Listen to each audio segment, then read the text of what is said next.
નમસ્કાર મિત્રો, ગઈકાલનો જે દિવસ હતો મેં તમને વાત કરેલી હતી એ વૈશાખ સુદ 30 એટલે કે અખાત્રીજ, અને આજનો જે દિવસ છે એ વૈશાખ સુદ ચોથ, ગણેશ ચોથ.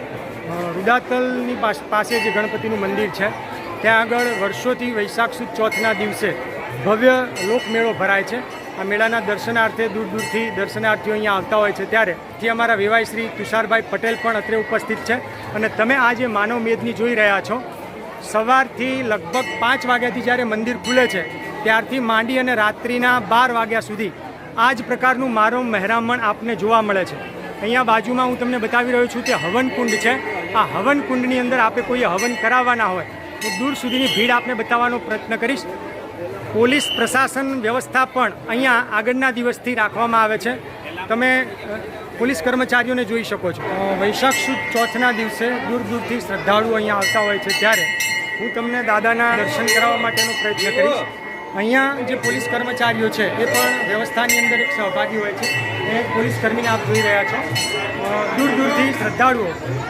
મિત્રો, તમે ક્યાંથી આવો છો?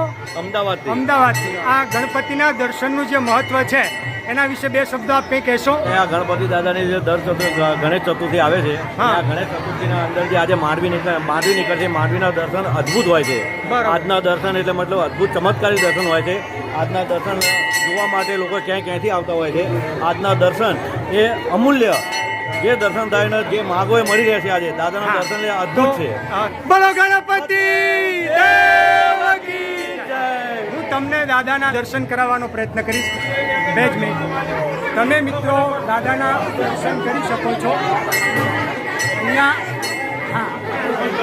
અને આ માનવ મહેરામણ પણ તમે જોઈ શકો છો. બહેનોની લાઈન પણ એટલી બધી છે. સવારે લગભગ 4 વાગ્યાથી જ્યારનું મંદિર ખુલે છે ત્યારથી માંડી અને રાત્રિના 12-1 વાગ્યા સુધી તમે આ લાઈન જોઈ શકો છો.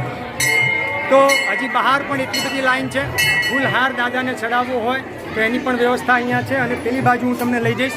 શ્રીફળ વધેરવા દેવોને રીઝવવા માટે માત્ર એક શ્રીફળ જ ની તમે માનતા માનો તો દાદા આપની તમામ મનોકામના પૂર્ણ કરે છે. ત્યારે અહીંયા શ્રીફળ વધેરવા માટેની પણ વ્યવસ્થા જોરદાર છે.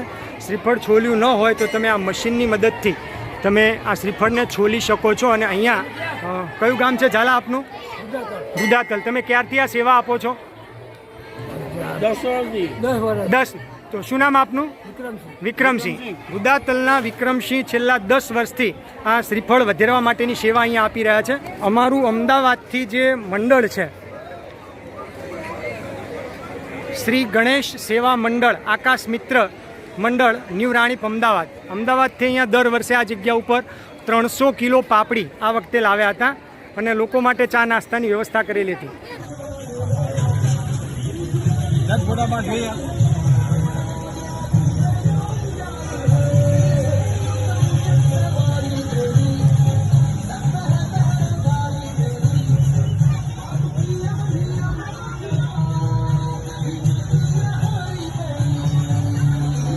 સામે હું તમને છાસ કેન્દ્ર ઉપર લઈ જઈશ.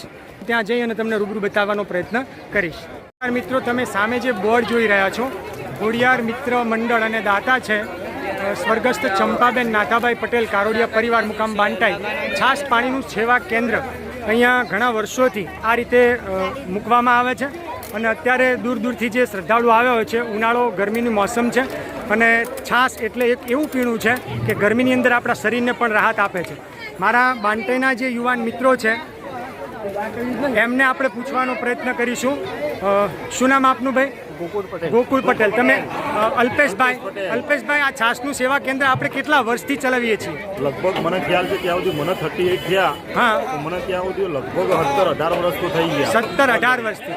આ નયનભાઈ, અમારા મિત્રો જે બાંટાઈના આ ટોપી પહેરેલા જેટલા મિત્રો તમને દેખાય છે, બિપિનભાઈ, આ કિરીટભાઈ, છાસનું જે કેન્દ્ર છે મિત્ર આપણે કેટલા વર્ષથી ચલાવીએ છીએ? લગભગ મારી સમજણ પહેલાનું છે હતો. હા, આની શરૂઆત કોણે કરી હતી? ખોડિયાર મિત્ર મંડળ બાંટાઈ. આજથી વર્ષો પહેલા આની શરૂઆત કરવામાં આવેલી. પણ ધીમે ધીમે અમારા અશ્વિનભાઈ મને છાસ પીવડાવવા માટે આવી રહ્યા છે.